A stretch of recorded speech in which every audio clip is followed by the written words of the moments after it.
kuna administrative units zikiwa locations, sublocations na divisions ambao ziliwekwa Kenya Gazette as far back as 2017. Tumepata ruhusa ya ku-operationalize moja, na mimi niko at an advanced stage ya ku-operationalize Karachani, lakini mimi nakusii Madam DCC, kwa sababu hizi locations zilipowekwa na sub-locations, it is more than 10 years ago by next year. Sasa hizo zimepitwa na wakati, tumezaana, tumejazana.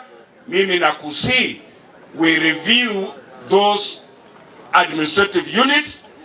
I will ensure that all those which were gazetted are immediately implemented within this financial year, so that tupate additional chiefs na assistant chiefs. Lakini pia, and this is more important, tunaomba tena hizo boundaries ziwe reviewed.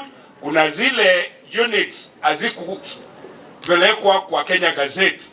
Mimi nimeongea na CS wetu wa Interior, Mheshimiwa Wakili Murkomen, na amenikubalia tuangalie vile hizi administrative units zetu zinastahili kukua, na hiyo ndio vision President anazindua leo. Sasa zile za 2017 tunaziona, lakini tukianza vision vile tumeanza, tunataka pia hii sub-county tuiangazie itakuwa namna gani kwenda mbele, so that I can also have some women chiefs from this Nyamira South sub-county. Yonga nalingo sasa neti baba okolega asiye nomukia, yona limba sasa neti aba assistant chief ne boss kolega asi nomukia e file ya hote twarake moa egereke ro toko wa chi division yechi toko wa chi location yechi na inumotire egere monyole chi promotion egora constituency yo monda akoli ko obo assistant chief kindo mochumbe